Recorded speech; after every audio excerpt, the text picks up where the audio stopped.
The shocking final 24 hours of Whitey Bulger, the truth behind his final prison transfer.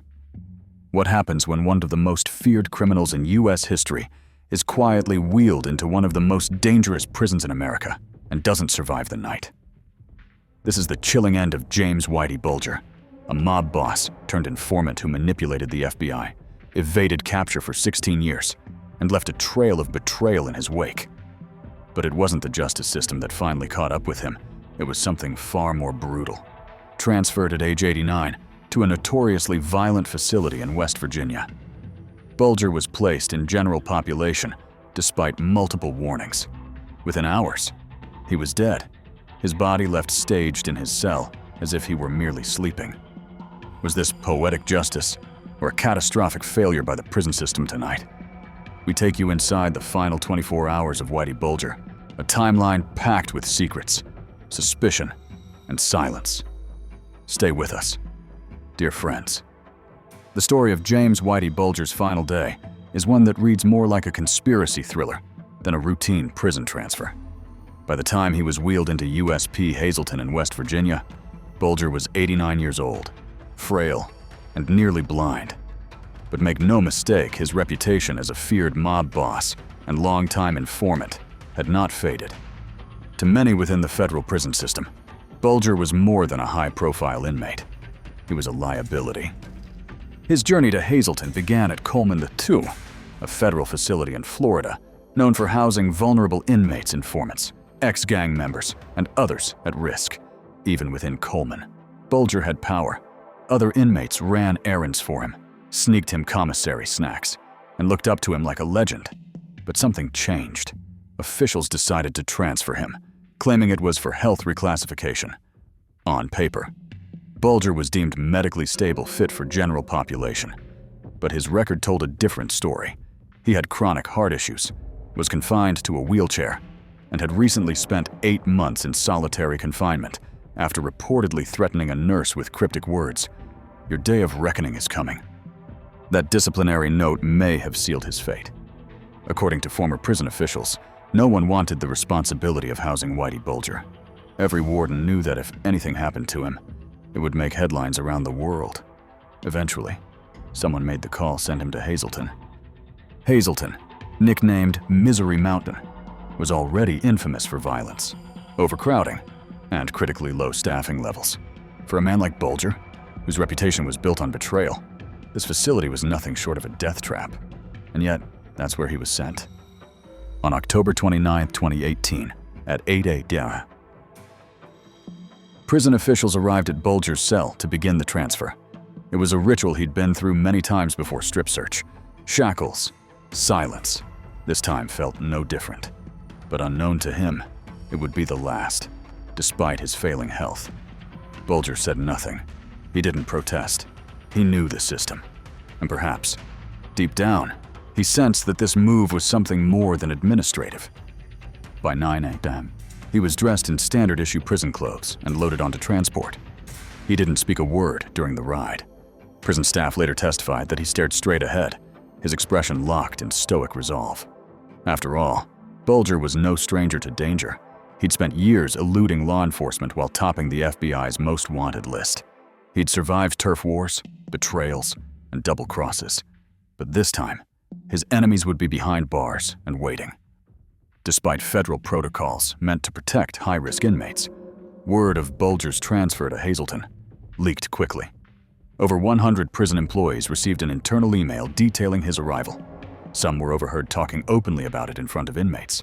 Within hours, the news had spread across the compound. The name alone, Whitey, was enough to electrify the prison. Investigators later found emails and phone records confirming that inmates were tipped off ahead of time. Prisoners on the yard were openly placing bets on how long Bulger would last. It was less a secret than a countdown. At 6:30 p.m., Bulger was wheeled through Hazleton's gates, even in a place filled with hardened criminals. His arrival turned heads. For some, it was a moment they had fantasized about for years, the chance to face a man who had long been branded a rat, a traitor to the underworld code. During intake, Bulger reviewed his file with prison staff. The report pulled no punches: multiple homicides, organized crime affiliations, and a long history of manipulation. Still, When asked if he had any known enemies or safety concerns, he calmly said no. In fact, he requested to be placed in general population. Whether it was arrogance or a calculated bluff, the request was granted. His initial cell assignment was with an inmate named Paul J. DiCologero, a known associate of the DiCologero crime crew. But within the hour, Bulger was moved to a different cell, this time with a low-level offender named Felix Wilson. The reason for the switch remains unclear. Some speculate it was procedural. Others believe it was a strategic move to isolate Bulger from known associates. Either way, it was a decision that would prove tragically consequential. By nightfall, Bulger had settled into his cell. Around 9:53 p.m., the lights dimmed, and a wave of loud, mocking cheers erupted across the block. Inmates jeered, calling him a snitch, a traitor. The welcome was anything but warm. But Bulger remained quiet, his face betraying nothing. He knew what it meant to be hated. He just didn't know how soon that hate would manifest. The following morning, October 30th, 2018, at precisely 600 prison staff began unlocking the cells. Bulger's cellmate was the first to exit. Minutes later, surveillance cameras captured two men, Fotios Freddy Gayas, a former mafia hitman, and Paul DiCologero, Bulger's earlier would-be cellmate, entering Bulger's cell. They were not stopped. They were not questioned. In a prison stretched thin by understaffing, it was just another morning. The attack was swift and brutal. According to investigators, the men attempted to gouge out Bulger's eyes and cut out his tongue, a symbolic punishment for an informant. When they were done, they wrapped his body in a blanket and positioned it on his bunk with his head resting on a pillow, as though he had simply passed away in his sleep. 7 minutes after entering the cell, the attackers left. No alarms were triggered. No guards intervened. The next shift began at 800 A at 8:21 a.m. A corrections officer found Bulger unresponsive and covered in blood. CPR was performed. A defibrillator was used. But it was too late. At 9:04 a.m., James Whitey Bulger was pronounced dead.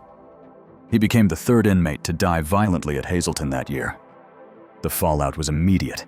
Critics slammed the Bureau of Prisons for ignoring basic protocols. Why was an aging high-risk informant placed in general population at one of the most dangerous prisons in the system? Why was the staff so careless with information, allowing news of his arrival to spread so freely? Was this just a bureaucratic oversight, or was Whitey Bulger deliberately left vulnerable?